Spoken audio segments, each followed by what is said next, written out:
रात्रि के सत्संग में आप जी ने सुना कि एक बहन जिसका नाम चंद्र प्रभा था, पुण्यात्माओं कल गलती से ये दास चंद्र प्रभा की स्थान पर शशि प्रभा बोल गया। उच्चत से उतर गई थी उनका नाम जो है बहन बेटी का, क्योंकि उस आत्मा के कई जन्म हो चुके हैं और कभी वो एक जन्म में शशि प्रभा भी रही है। जैसे कबीर परमात्मा ने कभी विष्णु जी की महिमा गाते हुए तो साथ में कृष्ण भी बोल दिया है, क्योंकि कृष्ण भी विष्णु ही था। तो वैसे उस समय जो उसकी शरीर था, परमात्मा के समय जो वार्ता हुई थी, उसका नाम चंद्र प्रभा था। उस बहन ब्राह्मणी का जो विधवा थी, उसकी एक पुत्री थी और वो परमात्मा से उपदेश भी प्राप्त कर चुकी थी। दास आपको बार बार यही समझाने की चेष्टा कर रहा है कि जिस समय परमेश्वर स्वयं आए थे उस समय अशिक्षित अक्षर ज्ञान प्राप्त केवल एक ही वर्ग किया करता था, जिसे ब्राह्मण कहते थे।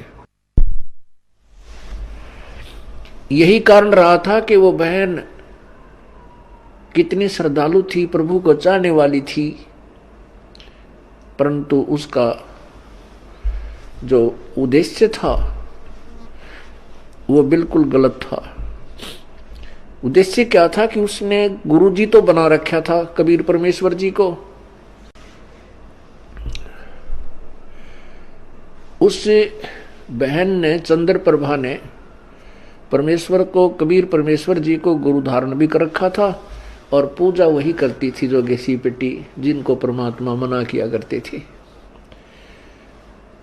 कि पत्थर पूजे हरि मिले तो मैं पूजूं पहाड़, और ताते वो चक्की भली जो पीस खावे संसार। तुम्हारे उस मिट्टी के भगवान थे, पत्थर के भगवान से तो यदि तुम उसके पूजने से परमात्मा प्राप्ति मानते हो तो मैं पहाड़ को पूज दूं जिससे शीघ्र मिले, क्योंकि वो बड़ा पत्थर है।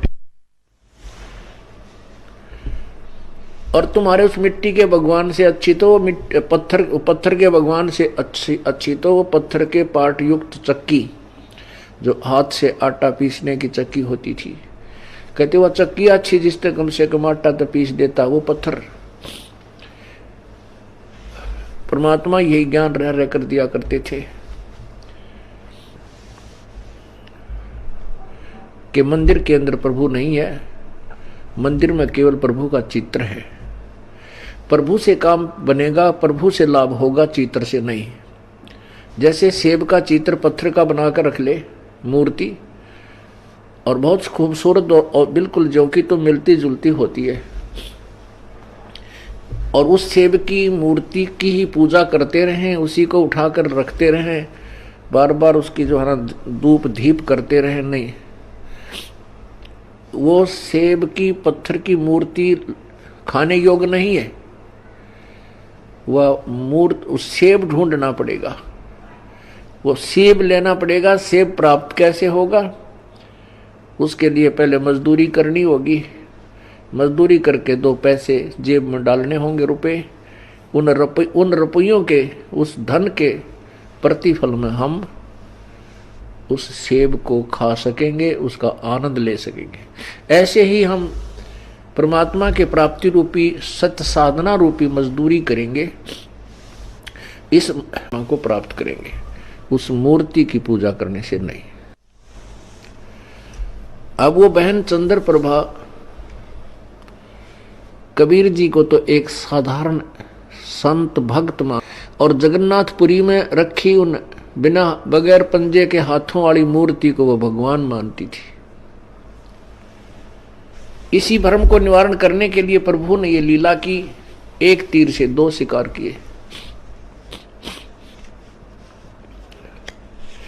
उधर से वीर सिंह जी भी उनको परमात्मा नहीं मान पा रहे थे, उनको केवल एक संत और गुरु ही मानते थे। परमात्मा कहते हैं कि गुरु मानुष कर जानते ते नर कहिए अंध, होवे दुखी संसार में आग यम के फंद। कबीर गुरु गोविंद दोनों खड़े, गुरु गोविंद दोनों खड़े, किसके लागू पाए। बलिहारी गुरु अपना, जिन गोविंद दियो मिलाए।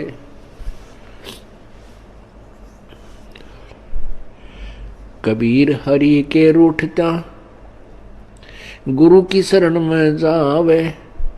कहें कबीर गुरु रूठ गए, तो हरि ना होत सहाय। पुण्यात्मा, हमने गुरु जी को परमात्मा मानना पड़ेगा। उस समय तो परमात्मा स्वयं आए थे, लेकिन वो भूमिका गुरु की ही कर रहे थे, एक संत की कर रहे थे। और उस समय परमात्मा स्वयं आए हुए थे, तो भी ज्ञानहीन व्यक्ति, श्रद्धालु अनुयायी, तो भी उनको एक सिंपल मैन मानते थे, एक भक्त गुरु संत ही मानते थे। क्योंकि ऐसे सिक्त व्यक्ति जो होते हैं वो ज्ञान के तह तक नहीं पहुंच पाते। कितनी बार समझा लिया प्रभु ने, लेकिन एक वो अक्षर ज्ञान युक्त अज्ञानी संस्कृत भाषा बोलकर और उस भोली आत्माओं को गुमराह कर देता था कि तुम्हारा गुरु तो अशिक्षित है, उसको अक्षर ज्ञान है ही नहीं, वो वेदों और गीता के बारे में जानता ही नहीं, वो तो कोई बकवाद घड़ता है, झूठ बोलता है। तो हम वो अनुयायी जो प्रभु के थे वो विचलित हो जाते थे और वो मान लेते थे उस अज्ञानी अक्षर ज्ञान युक्त प्राणी की इन बातों को कि सचमुच हमारे गुरु जी तो अशिक्षित हैं, इसलिए ये वेदों और गीता को तो नहीं जान सकते। और वेदों और गीता जी के बारे में तो ब्राह्मण लोग ही सही बताते हैं, पुराणों के विषय में यही सही जानते हैं, क्योंकि सभी पुराण, सभी पवित्र सदग्रंथ, पवित्र गीता जी, पवित्र चारों वेद, पवित्र पुराण सभी संस्कृत लैंग्वेज के अंदर लिपिबद्ध है। इस बात का वो नाजायज फायदा उठाएगी। परमात्मा ने इसलिए ये समय सेलेक्ट किया, ये टाइम सेलेक्ट किया कि पिछली पीढ़ी के अंदर शिक्षित होगा सारा समाज, उस समय ये मेरे को पहचान पाएंगे मेरे बच्चे, और इन काल के दूतों को ये धिक्कार देंगे, ठुकरा देंगे, छोड़ देंगे, त्याग देंगे। गुरु मानुष कर जानते ते नर कहीं है अंध, ओए दुखी संसार में आगे यम के फंद। पुण्यात्मा, अज्ञान की इतनी गहरी छाप हमारे ऊपर हो चुकी है कि हम परमात्मा की परिभाषा से अपरिचित हैं। हम परमात्मा को निराकार मानते हैं। ये अज्ञानी संत, ऋषि, महर्षि और गुरुजन परमात्मा को निराकार बताते रहे, जबकि हमारे सब सदग्रंथ और जिन महापुरुषों ने परमात्मा के दर्शन हुए, उन्होंने अपनी अमृतवाणी में परमात्मा को साकार बताया है और मनुष्य सदृश बताया है, मनुष्य जैसा। लेकिन उनके शरीर के मटेरियल में और हमारे शरीर के मटेरियल में बहुत अंतर है। परमेश्वर का शरीर तेज पुंज का है, उनके शरीर की शोभा बहुत ही अधिक है। करोड़ सूर्य और करोड़ चंद्रमा की मिली जुली रोशनी भी उनके एक रोमकूप की रोशनी से फीकी है। वो साकार हैं और मनुष्य सदृश हैं। परमात्मा के उस स्वरूप को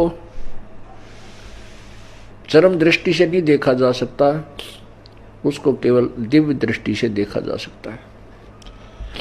और परमात्मा जब यहाँ आते हैं, अपने उस अत्यधिक तेजों में शरीर के ऊपर एक हल्का ओवरकोट डालकर अपने शरीर के उस वास्तविक तेज को कुछ छुपा करके यहाँ प्रकट होते हैं, सहशरीर आते हैं और सहशरीर चली जाते हैं। उसमें वे एक संत, भक्त, हंस और एक जनसाधारण की भूमिका करते हैं। परमात्मा पाने के लिए गुरु जी, गुरु बनाना अति आवश्यक है। राम कृष्ण से कौन बड़ो, उन्हों भी गुरु कीन, तीन लोक के वे धनी, गुरु अग अधीन। राम कृष्ण बढ़ते पुर राजा, तिन गुरु बंद कीन निज काजा। कहते हैं राम कृष्ण से तो तुम किसी को बड़ा नहीं मानते। उन श्री रामचंद्र जी ने और श्री कृष्ण चंद्र जी ने भी गुरु बनाए, और वो तीन लोक के मालिक भी गुरु जी के समक्ष नतमस्तक रहे, एक गुरु मर्यादा में रहे। श्री रामचंद्र जी ने वशिष्ठ जी को गुरु बनाया, और श्री कृष्ण चंद्र जी ने दुर्वासा जी को आध्यात्मिक गुरु बनाया। श्री कृष्ण जी के संदीपनी जो थे वो अक्षर ज्ञान के गुरु थे, उन्होंने उनको अक्षर ज्ञान सिखाया था। गुरु मानुष कर जानते, अब ये तो सिद्ध हुआ कि गुरु का होना अति आवश्यक है।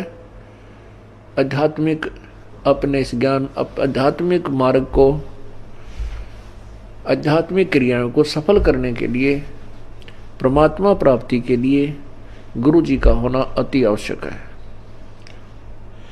अब गुरु जी के प्रति हमारा कैसा व्यवहार बर्ताव हो।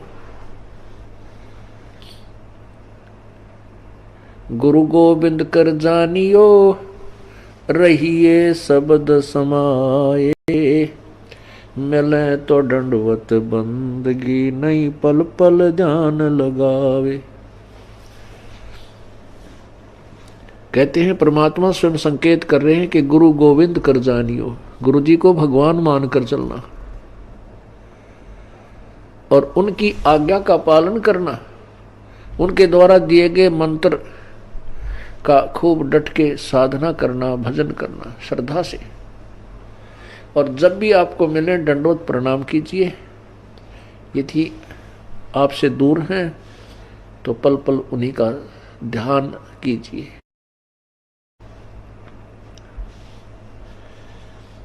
परमात्मा को पाने के लिए हमने वो प्रत्येक प्रयत्न करना पड़ेगा जो प्रभु पाने में सहयोगी है।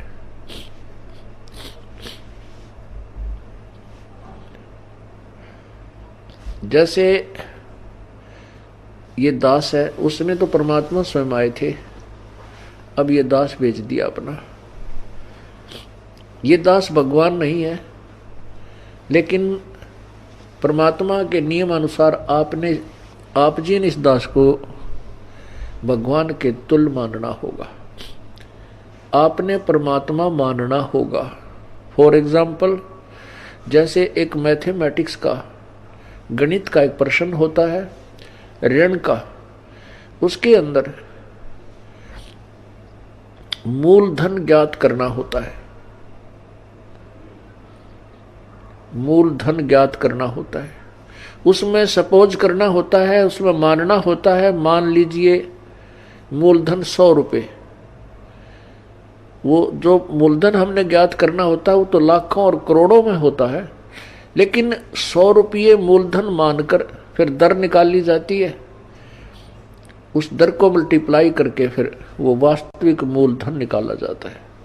जब तक 100 रुपये मूलधन नहीं मानेंगे तब तक वो वास्तविक मूलधन आपको प्राप्त नहीं हो सकता, आपका प्रश्न हल नहीं हो सकता और आपको 0 नंबर मिलेंगे। इसी प्रकार ये भक्ति, आध्यात्मिक परमात्मा प्राप्ति रूपी जो प्रश्न है, ये इक्वेशन है, ये क्वेश्चन है, इसको हल करने के लिए, इसको सोल्व करने के लिए आपने इस दास को भगवान मानना पड़ेगा। तब आपकी आध्यात्मिक क्रियाएं सफल होंगी। जैसे आप यहां से जाओगे, आपने परमात्मा देखा नहीं है, आपने इस दास को देखा है, वो परमेश्वर इस दास का रूप धारण करके आपके समक्ष वहां खड़ा होगा।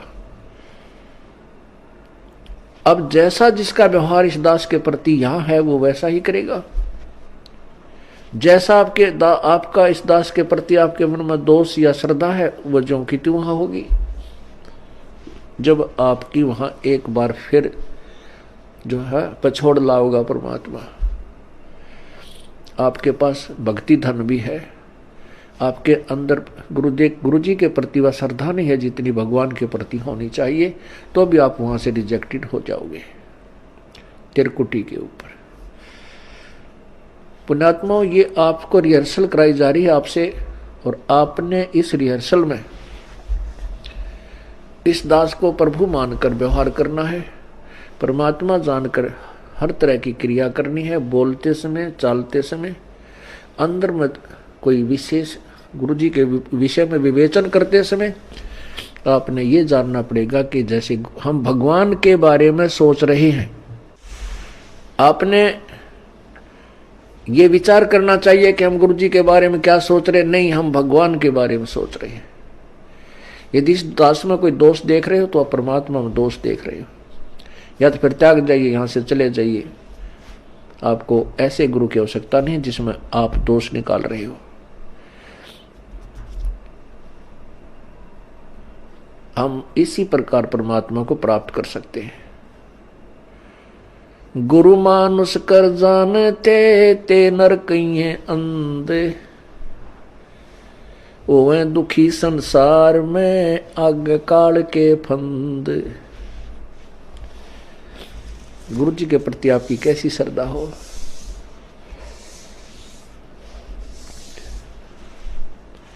जैसे वो बहन चंद्र प्रभा परमात्मा गुरु जी को भी गुरु भी धारण कर रखा था, और जगन्नाथ जो पुरी वाला भगवान है, जो मिट्टी का माधो, उसको भगवान मान रही, और वो वास्तविक परमात्मा उनके पास रहे, उनसे बात करे, उनको ज्ञान समझा, उसको सुख दे, वो भगवान नहीं। फिर भी श्रद्धा वही थी उस नालायक की। तब परमात्मा ने उसके उस भ्रम को निवारण करने के लिए एक तीर में दो शिकार किए थे। उधर से वीर सिंह बघेल, काशी नरेश भी उनको केवल एक सिंपल मैन और एक संत मान रहे थे। जब वही धोती जो वो बहन चंद्र प्रभा वहां लेकर गई थी जगन्नाथ के मंदिर में, और जगन्नाथ के मंदिर में चढ़ा दी थी श्रद्धा से, और वहां से उठकर वह बाहर परिसर में आकर गिरी थी, आंगन में गिरी, और आकाशवाणी हुई थी कि जगन्नाथ तो बनारस में बैठा है, वो कबीर नाम जुलाहा कबीर रूप में वहां विराजमान है, और तू नालायक यहां आ गई। ये धोती उसने आपसे मंगाई थी, आपने वहां चढ़ानी थी। तब चंद्र प्रभा की आंखें खुली, कोई ये तो भगवान थे। जब चंद्र प्रभा और सैनिकों ने आकर के दृढ़ विश्वास दिलाया तो वीर सिंह बघेल के मन में भी यह बात सेट होगी, कोई ये तो परमात्मा है। जब उनके हृदय में ये बात समाई कि तो प्रभु हैं, तब उनको पुनरुपदेश दिया प्रभु ने। वीर सिंह से कहा कि नाम ले दोबारा, कित का सार नाम के चक्कर में पड़ रहा है। पहले अपने हृदय ने साफ कर और फिर डट का भजन करो, ताकि तुम परमात्मा पाने योग्य हो सको।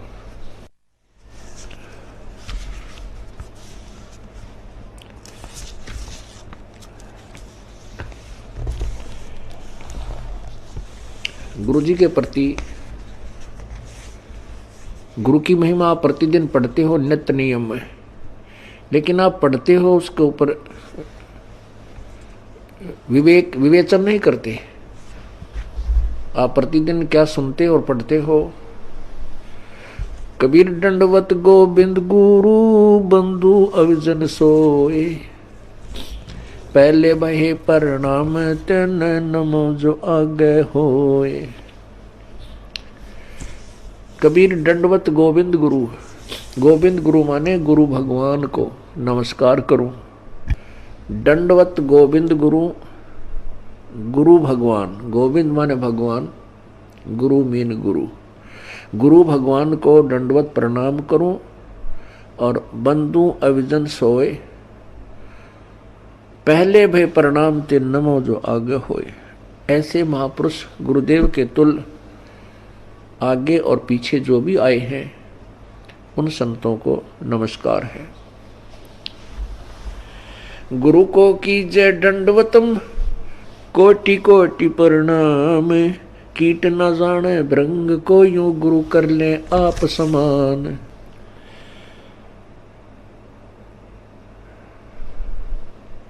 गुरु गोविंद कर जानियो रहियो शब्द समाए। मिले तो दंडवत बंदगी नहीं पल पल ध्यान लगावे। अपने गुरुदेव के प्रति परमात्मा तुल श्रद्धा बनाओगे तभी आप परमात्मा के चरणों में परमात्मा को प्राप्त कर सकोगे।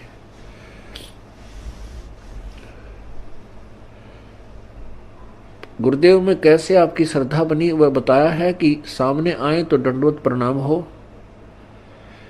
और नहीं तो फिर उन्हीं का ध्यान, उन्हीं के द्वारा दिए गए मंत्र पर विवेचन, उसका सिमरण, और रह कर आपके हृदय ये आत्मा ये पुकार करेगी, तड़फेगी को हो ऐसा निर्मल ज्ञान है भगवान कहाँ थे, अगर गुरु जी ना मिलते तो हमारी क्या दुर्गति होती। इस तरह की विवेचन जो करना है ये भी गुरुदेव का ध्यान है।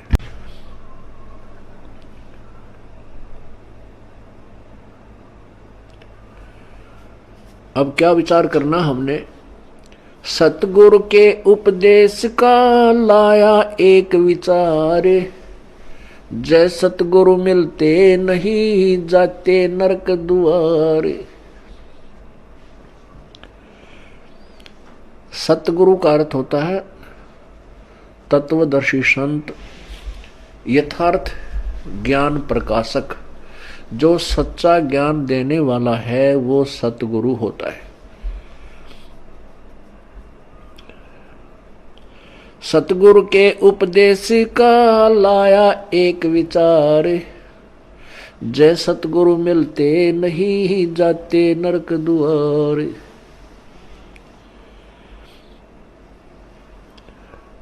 यम द्वार में दूत सब करते खेचातान।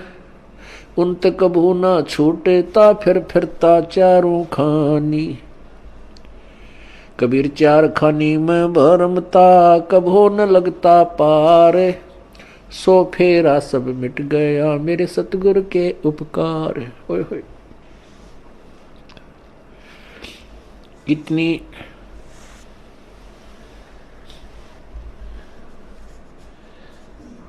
हृदय विदारक वाणी परमेश्वर ने बोली है कि सतगुरु माने पूरे संत से और प्रॉपर वे ऑफ वर्शिप, यथार्थ परमात्मा की भक्ति हमें प्राप्त हुई तो हमारा कितना दुख निवारण हुआ। यदि सतगुरु ना मिलते और नकली गुरुओं के साथ हम लगे रहते, लोक वेद के आधार पर भक्ति करते रहते, तो क्या होता कि हम नरक में डाले जाते। वहां पर यम के दूत हमें खूब सताते। कैसे सताते हैं यम के दूत? जैसे किसी को कोड लगा हुआ हो और उसको फिर ये किसी के जख्म हो गए हो, फुंसी हो जाए, उनमें मवाद हो, ये मक्खियां कितना परेशान किया करती हैं। ऐसे यम के दूत नरक के अंदर इन प्राणियों को परेशान करते हैं। इनके शरीर पर ऐसा उस पाप के कारण ऐसी व्यवस्था बन जाती है सूक्ष्म शरीर पर, और जिसमें यहां से लेकर के यम के दूत चलते हैं भक्तिहीन प्राणी को, और जो भक्ति कर रहा है लेकिन शास्त्र विरुद्ध कर रहा है उस प्राणी को, तो वहां नरक में डालने के लिए झुंड के झुंड को, पूरे समुदाय को लठ मार मार कर ले जाए। जैसे किसी पशु को फाटक में रोकते हैं और वो उसमें जाने से आनाकानी करता है, वापस भागता है, तो उस पशु को लठ मार मार कर और फाटक में बंद कर देते। ऐसे ही यम के दूत लंबे लंबे भाले लेकर, हाथों में गदा लेकर के इनको कूटते हुए और उस नरक के अंदर ठोक देते। ये वापस भागते हैं क्योंकि आगे इतना बुरा हाल, इतना गंदा स्थान, और जो पहले के प्राणी वहां डाल रखे हैं वो बुरी तरह चिल्ला रहे होते हैं। अब उनको देख करके ये वापस भागने की चेष्टा करते हैं और पीछे तो फिर वो यम के दूत कुटे। वहां उनकी जो रिहर्सल होती है वह खेचा ताण है। उस खेचा ताण की बिरान माटी वो दुख और फिर नरक के अंदर कष्ट। उसके बाद क्या होता कि 84 लाख योनियों में कभी कुत्ते बनते, कभी गधे बनते, सुअर बनते, गंदी नाली के कीड़े बनते। वो सब सारा का सारा कष्ट परमेश्वर के इस सत्य नाम से, पूरे संत के ज्ञान से और उनके द्वारा बताई गई भक्ति विधि से सब आप बाईपास निकल गए। न नरक में जाना पड़ेगा, न काल की तपस्या पर आपको जाना पड़ेगा, और न ही 84 लाख योनियों में आपको जाना पड़ेगा। पुण्यात्माओं, आप तो बालक हो, क्योंकि भक्ति मार्ग का ज्ञान कभी हमने सुना नहीं। केवल जैसा भी परंपरागत हमारे जिस भी धर्म में हम जन्मे हैं उन्हीं लोक वेद को हम अंतिम भक्ति का ज्ञान, आध्यात्मिक ज्ञान मानकर उसी पर आश्रित थे। वो तो कैखा भी नहीं थी भक्ति का, आध्यात्मिक ज्ञान का वो कैखा भी नहीं प्राप्त था हमारे को। अब ये विस्तार से एक पूर्ण इतिहास आपके समक्ष प्रभु दत्त पेश किया जा रहा है। अब जिससे सतगुरु के उपदेश यानी ज्ञान और मंत्र भक्ति से इतना ढेर सारा कष्ट हमारा टल गया हो, तो उस गुरु जी के बारे में क्या बताते हैं। कबीर चार खानी में भरमता, कभू न लगता पार, सो फेरा सब मिट गया सतगुरु के उपकार। 7 समुद्र की मसी करूं, लेखनी करूं बन राय, धरती का कागज करूं, गुरु गुण लिखा न जाए। क्या बताते हैं परमात्मा, अपनी महिमा आप ही सुनाते हैं कि ऐसे परम संत की क्या महिमा करूं। यदि मैं पूरी पृथ्वी का कागज बनाऊं और 7 समुद्रों की इंक बना लूं, एक पेड़ में एक वृक्ष की कितनी कलम बन जाएंगी, बिना गिनती की। और फिर कहते पूरे समुद्र के सारे समुद्रों की इंक बना के और धरती के जितना लंबा कागज लेकर जाए लिखने लगूं। तो ऐसे सतगुरु की महिमा, उनके गुण का मैं गुणगान नहीं कर सकता, नहीं लिख सकता। वो थोड़ा पड़ जावे, 7 समंदर भी खत्म हो जाए, वो कलम भी घिसने और कागज भी छोटा पड़ जावे, तो अभी पर उस ऐसे संत की महिमा शेष रह जावे।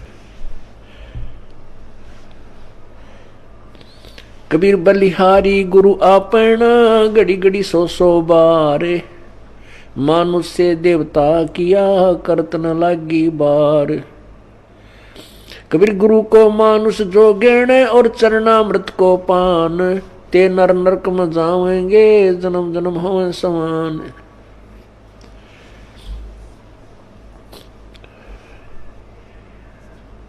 कहते हैं अपने सतगुरु के ऊपर मैं बलिहारी हूं, घड़ी घड़ी 100 बार उनके द्वारा दिए गए ये अनमोल ज्ञान रह रहकर उमंग के साथ याद किया जाता है, और ऐसे संत के प्रति एक विशेष श्रद्धा बनती चली जाती है। बलिहारी गुरु आपना, घड़ी घड़ी 100 बार, मानुष से देवता किया करत न लाई वार।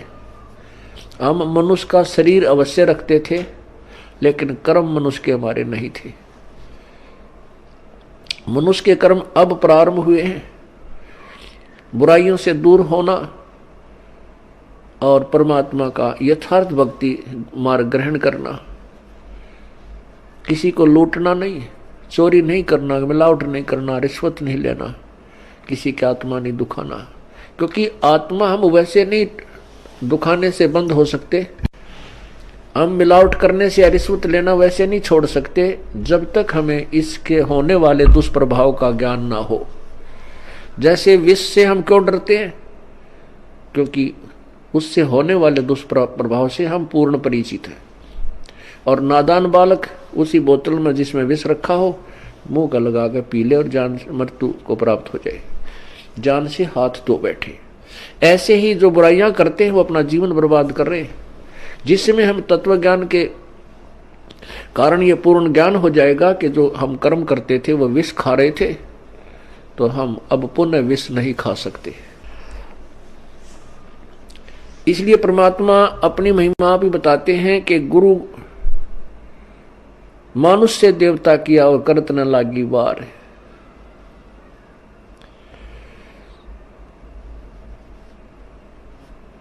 कबीर गुरु को मानुष जो गण और चरणामृत को पान, ते नर नरक में जावेंगे जन्म जन्म हमें समान।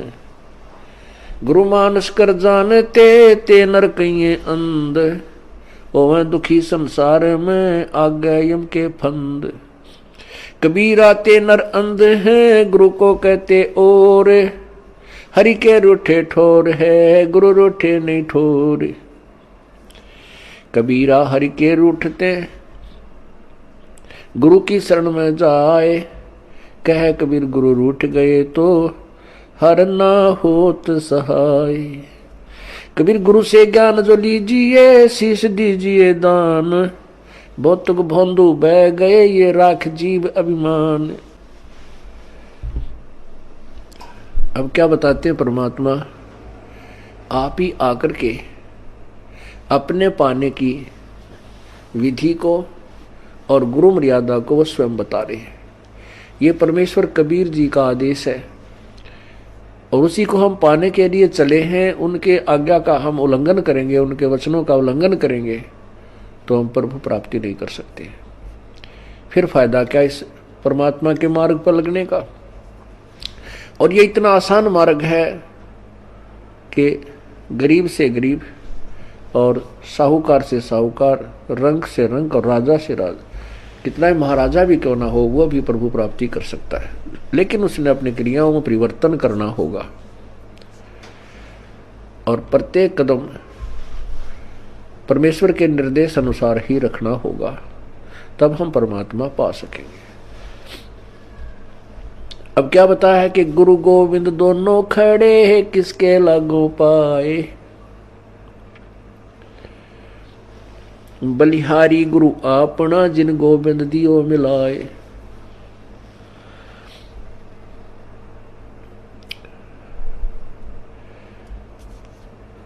कबीर गुरु के रूठ त्या हरि की, कबीर हरि के रूठ त्या गुरु की शरण में जावे, कहे कबीर गुरु रूठ गए तो हर ना होत सहाय।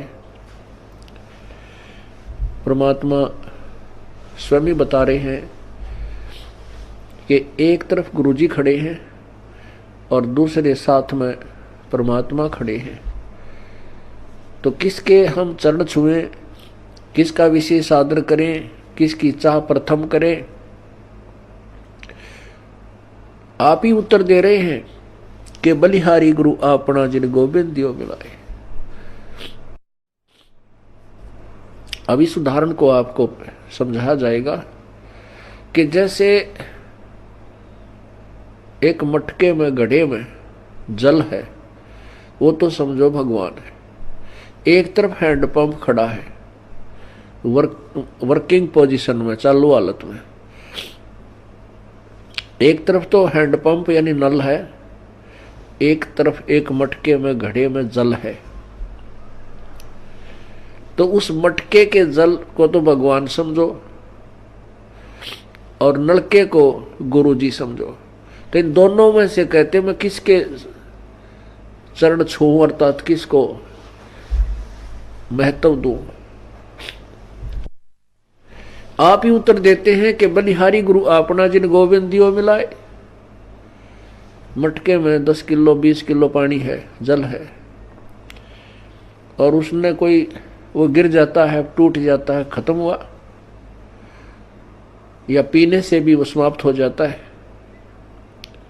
यदि हैंडपंप ठीक है, वो खराब नहीं है, तो इसे 1000 मटके भर देगा।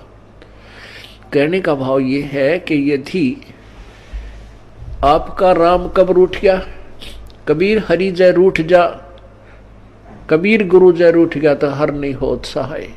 और यदि कबीर कबीर हरि जय रूठ जा गुरु की शरण में जावे, जिसमें आप जी के ऊपर किसी व्यक्ति के ऊपर आपत्तियों का दौर शुरू हो जाता है, वो स्वयं कहने लग जाता है भी मेरा राम रूठ गया, मेरा परमात्मा रूठ गया मेरे थे, मेरा भाग फूट गया, मेरा राम रूठ गया, तो उसके पुण्य समाप्त हो गए, पाप कर्मों से वो प्रभावित हो रहा है। जैसे आप कहीं खेत में या मजदूरी कहीं कर रहे हो, आपने एक मटका पानी का लेकर गए, वो काम करते करते पीते रहे, वो समाप्त हो गया, आपका जल खत्म हो गया, आपका राम रूठ गया। यदि जल और नहीं लाओगे तो प्यासे मर जाओगे। तो कहाँ जाते हैं? हैंडपंप या कुएं में। उस कुएं से या हैंडपंप से वो जल, वो मटका फिर भर लाते हैं, तो वो फिर से काम शुरू हो गया। पुण्यात्मा जो दुखी प्राणी हैं, उनका राम रूठ गया, उनका राम रूठा हुआ है, उनका भगवान रूठा हुआ है, क्योंकि उनके पुण्य समाप्त हो गए। वो जल थोड़ा बहुत था, वो पी प्या लिया, तुमने खत्म कर दिया। अब कहाँ जाएंगे उस जल को लेने के लिए? हैंडपंप पर। हैंडपंप से आप फिर मटका भर लाइए, मटका भर लाए, फिर जो अभाव, जल के अभाव से जो कष्ट था वो समाप्त हो गया, आपके प्राण बचे। ऐसे ही गुरुजी हैंडपंप है और जल भगवान है। अब यदि आपने हैंडपंप पे तोड़ दिया, उसको मिस हैंडल करके, उसके साथ बदव्यवहार करके, उसका ऐसे ऐसे झटके पटके नू नू कर कर वो तोड़ दिया, उसकी कोई वासर खराब होगी या किसी प्रकार भी, तो जल आना बंद हो गया। तो फिर वो जल जितना आपके पास आपके पुण्य है वो चलेंगे, तब तक चलेंगे, उसके बाद फिर आपको फिर दुख शुरू हो जाएगा, अर्थात वो जल फिर प्राप्त करना होगा आपका। यदि आपने कहते हैं आपका गुरु रूठ गया, आपका हैंडपंप खराब हो गया, तो जल नहीं, हर नहीं करे सहाय, हर नहीं होत सहाय।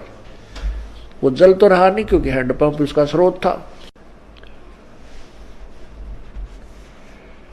कबीर हरि के रूठते गुरु की शरण में जाए, कहे कबीर गुरु रूठ गे तो हर ना होत सहाय। परमात्मा आगे क्या बता रहे हैं? गुरु से ज्ञान जो लीजिए, शीश दीजिए दान। गुरु जी से आप उपदेश नाम मंत्र ले रहे हो, तो अपना शीश समर्पण कर दीजिए। शीश सौंप देने का तात्पर्य है कि गुरु जी के प्रत्येक आज्ञा का पालन कीजिए। बहुत भोंडू बह गए भाई राख जीव अभिमान, होय होय। बहुत भोंडू बह गए अपने मन में अभिमान बना के गुरु जी के समक्ष, तो वो जीव पार नहीं हो सकते।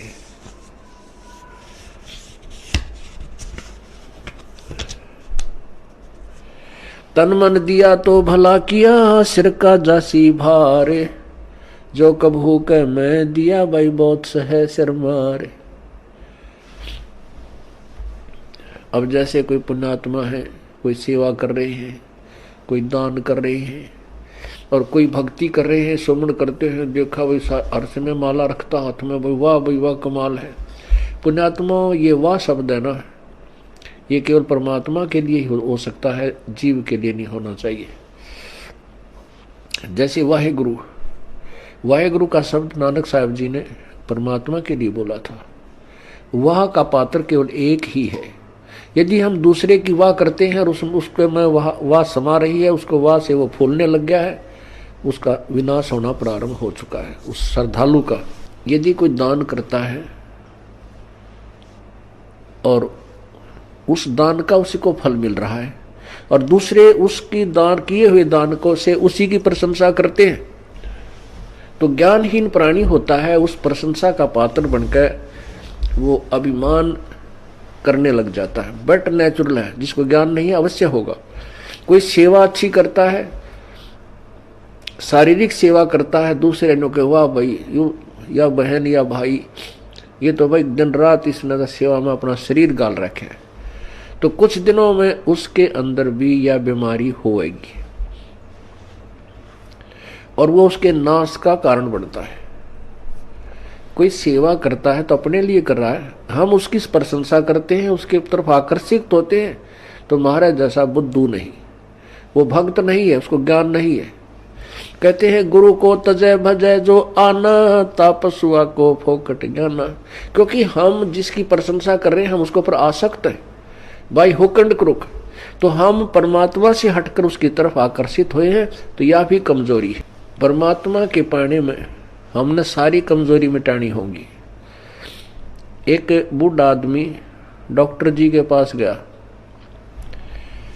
और बूढ़ा बुजुर्ग कति अस्थि पिंजर शेष था, पतल आड़ दिखे, नारी नारी अस्थि दिखे। अब डॉक्टर जी ने देख लिया भाई ये तो बीमारी क्या है कि कमजोर आदमी है, कति शारीरिक वीकनेस घनी है इसमें। तो बूढ़े आदमी ने, उस वृद्ध ने कहा डॉक्टर जी मैं तो कुछ देर चलता हूं ना मेरा दम फूलने लग जाता है, सांस चढ़ जाए। डॉक्टर बोला भाई महाराज बुजुर्ग कमजोरी है आपको, आपका शरीर कमजोर हो गया। फिर कहता है गुरु डॉक्टर जी मैं खड़ा होता हूँ चक्कर आवे हैं। डॉक्टर बोला बूढ़ा कमजोरी है। फिर बोला जी पिंडी बढ़के हैं, यानी पिंडलियों में दर्द हो जाता है। डॉक्टर बोला कमजोरी है। और बूढ़े को गुस्सा आ गया।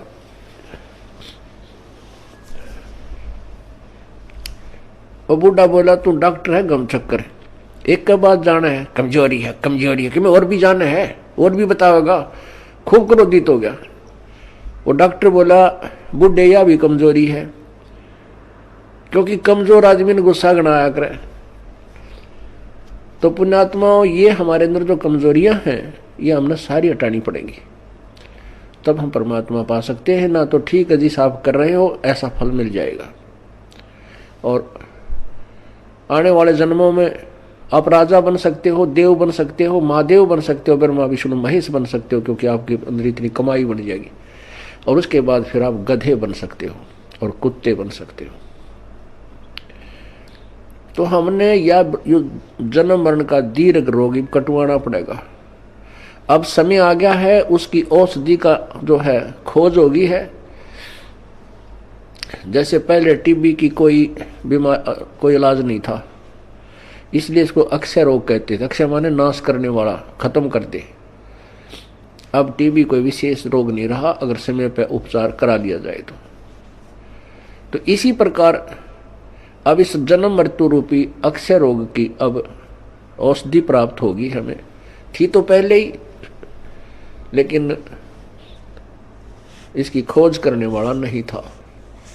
अब परमात्मा ने मेरे बख्शीश दास के ऊपर अपनी वो अनमोल जड़ी सरजीवन बूटी दे दी, इस सार नाम रूपी, और वो उससे ये जन्म मरण रूपी दीर्घ रोग आपका कटेगा। तो उस औषधि उपचार में आपने जो परहेज रखने हैं वो आपके नियम हैं, इनका भी पालन आपको आजीवन करना होगा, तभी आप इस रोग से मुक्त हो पाओगे।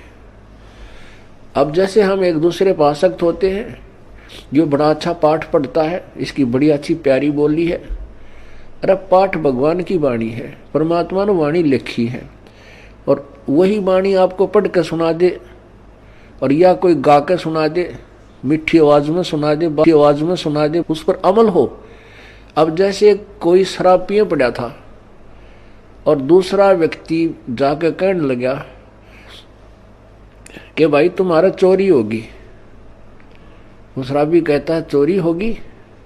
अच्छा चोरी होगी, फिर बता क्या हो गया? चोरी हो गया। अब वो कोई कहे, उस शराबी नो कहे तेरी आवाज अच्छी नहीं, कोई गाने वाला आवे उसको बुलाओ, और वो नो कहे क्योंकि वो शराबी ये होगा। फिर दूसरा शराबी कहता है आपका चोरी हो गई, वो चोर भी नो कहे, और जिसका चोरी हो रही वो भी नो कहे चोरी हो गई। अरे नालायक को, फिर वो नो कहता हाँ ये बहुत बढ़िया बोल रहा है, इसकी आवाज बहुत प्यारी है, चोरी हो गई। और उसने नो कहा जाकर सिंपल वे में, भाई तुम्हारा घर में चोरी होगी और बहुत नुकसान हो गया है। यदि वो होश में है, शराब नहीं पी रखी, तुरंत कालजा पकड़ेगा, अक भाई कितना नुकसान हो गया, तुरंत घर को चल पड़ेगा। यदि उसने भांग पी रखी है तो फिर नो कहेगा भाई इसकी आवाज बहुत अच्छी लगी, जो गा के सुना रहा, चोरी हो गई। आप भी क्यों भांग के नशे में, अरे साहब वो मूर्ख जो उसने गा के सुना रहा, चोरी हो गई। तो पुण्यात्मा आपको बार बार कहा रहा, परमात्मा की वाणी है। क्या बताते हैं भगवान बार बार, इसने गा के कह दे चाहे वैसे कह दे, जो जिनकी भांग का नशा उतर गया वो तुरंत सचेत हो जाएंगे और उस मार्ग पर चल पड़ेंगे। क्या मन तू बस रे चल रे सुख के सागर, जहां शब्द सिंधु रत्नागर। अब चैत इसने नू गा के सुना दे, अर्थे सिंपल वे में कह दे, मन तू चल रे सुख के सागर, जहां शब्द सिंधु रत्नागर। कोट जन्म तेरे भरमत हो गए, कुछ ना हाथ लग्या रे, कुकर सुकर खरबा बोरे कौआ हंस उगारे। कोटि जन्म तू राजा की ना मिटी न मन की आशा, और भिक्षुकों का धर धर घूमया, ये मिला ना निर्गुण रासा। इंद्र कुबेर ईश की पदवी ब्रह्मा वर्ण धर्मराया, विष्णुनाथ के लोक को जाके फिर भी उल्टा आया। असंग जन्म तन मरत्या हो गए, जीवित क्यों नाम रह रे, द्वादश मध्य मैल मठ बोरे बोर ना दे धरे रे। दोजक भस्त सभी ते देखे, राजपाट के रसिया, और तीन लोक से तरपत नाई, ये मन भोगी खसिया। सतगुर मिले तो इच्छा मेटे, पदमल पदे समाना, चल हंसा उस लोक पठाऊं जो आद अमर स्थाना। चार मुक्ति जहां चंपी करती माया, होरी दासी, दास गरीब अभय पद पर से मिले राम अविनाशी। अब इस वाणी ने चाहे तो कोई गा के सुना दो, और चाहे भाई इसने वैसे सिंपल वे में कह दे, जब तक हम इस अनमोल वचन को जो प्रभु दत्त है, परमात्मा का दिया हुआ है, इसको हृदय में धार कर इसके अनुसार नहीं करेंगे, तो ना तो इसके गान तो फायदा, ना इसके वैसे कहन सुनन तो फायदा। इससे लाभ होगा जब हम इसके परमात्मा की वाणी पर अमल करेंगे और तुरंत उसका अनुसरण करके अपना मोक्ष प्राप्त करने का तरीका ढूंढेंगे। तो जैसे हम किसी और पर किसी भी पॉइंट से आसक्त होते हैं तो हम कमजोरी में हैं और हम पार नहीं हो सकते हैं। क्या बताते हैं, गुरु से अधिक ना कोई ठहराई, मोक्ष पंथ नहीं गुरु बिन पाई। राम कृष्ण बढ़ती उपुर राजा, तिन गुरु बंद की न निज काजा। गेहि भक्ति सतगुरु की करही, आदि नाम निज हृदय धरही। गुरु चरणन में ध्यान लगावे, अंत कपट गुरु से न लावे। गुरु सेवा में फल सर्वस आवे, गुरु विमुख नर पार न पावे। गुरु सेवा में फल सर्वस आवे, गुरु विमुख नर पार न पावे। गुरु वचन निश्चय कर माने, पूरे गुरु की सेवा ठाने। गुरु जी का आदेश अवश्य माने और गुरु भी पूरा हो, पूरे गुरु की पूजा करे, पूरे गुरु के आधार से साधना करे। गुरु की शरणा लीजय भाई, तात जीव नरक नहीं जाई। गुरु कृपा कटे यम फांसी, विलम न हो मिले अविनाशी। गुरु बिन काहू न पाया ज्ञान, जो थोथा बोछड़े मूड किसाना। तीर्थ व्रत और सब पूजा, गुरु बिन दाता और न दूजा। नौ नाथ 84 सिद्धा, गुरु के चरण सेवै गोविंदा। गुरु बिन प्रेत जन्म सब पावे, वर्ष सहस्र गर्भ सुरहावे। गुरु बिन दान पुण्य जो करही, मिथ्या होवे कबू ना फल ही। गुरु बिन भरम न छूटे भाई, कोट उपाय करो चतुराई। गुरु के मिले कटे दुख पापा, जन्म जन्म के मिटे संतापा। गुरु के चरण सदा चित दीजय, जीवन जन्म सफल कर लीजय। गुरु भगता मम आत्म होई, वाके हृदय रहूं समोई।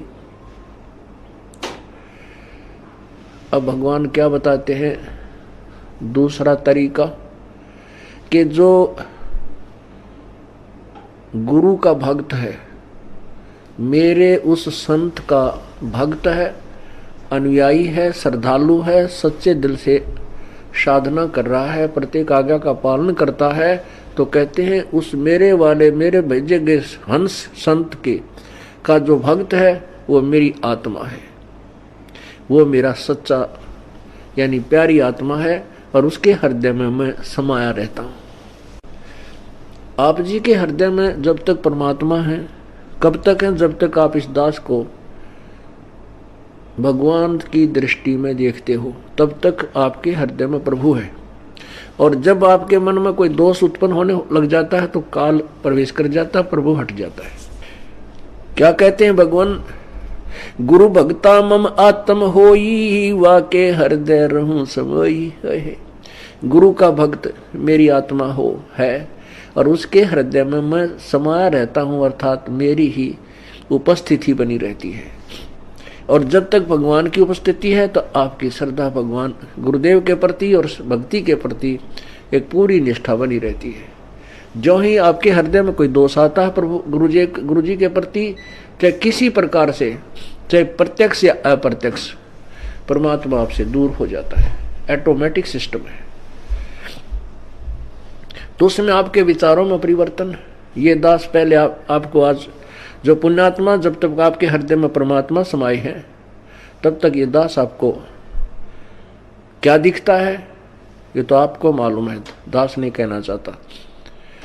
और जब आपके हृदय में काल समा जाएगा ये दास आपको दुष्ट दिखाई देगा। दास वही है, पहले भी वही था और बाद में भी वही है, और आगे भी ऐसा ही रहेगा। आपने अपना ही शीशा, जैसे हम दर्पण में मुंह देखते हैं, फेस देखते हैं शीशे में, अगर वो शीशा खराब है तीसरा भूंडा मुंह दिखाओगा, बांगा बांगा। कई बार ना कोई कार खड़ी हो और उसके पास से निकला तो अपना शरीर उस कार के शीशे में नू दिखा, इतना बड़ा पेट सार ठगना है नू, ईसा भूंडा देखने भी जी ना करे। तो ऐसे ही जैसे कोई शीशा खराब है उसमें मुंह देखे सा भूंडा दिखे, कोई मोटा मोटा कति मर रहा टेढ़ा मेढ़ा, और बढ़िया दर्पण है तो जो का तू दिखाता है। तो पुण्यात्मा, जब तक आपका अंतःकरण हृदय रूपी मिरर बिल्कुल स्वच्छ है, साफ है, तो ये दास आपको कति भगवान दिखाई देगा। जब आपका अंतःकरण किसी दुष्ट ने या आपके अभिमान ने बर्बाद कर दिया तो ये दास आपको भूंडा दिखेगा। जैसे आपका फेस जैसा है वो तो आपका स्पष्ट दर्पण ही दिखा सकता है, यदि दर्पण ही खराब है तो आपके ही चेहरे में कितने दोष दिखा देगा। अब जैसे ये क्रोथा कांड हुआ, इसके पीछे बहुत ही भयंकर षड्यंत्र था। उन लोगों की पोल खुल गई जो धर्म की आड़ में दुनिया को भ्रमित किए बैठे थे, उनके ज्ञान की पोल खोल दी और वो कति चौड़ चपट हो गए। अब उनको भय हो गया कि तुम्हारे अनुयायी तुमसे भागेंगे और तुम्हारे पास कोई जवाब नहीं, दुनिया तुम्हें थूकेगी।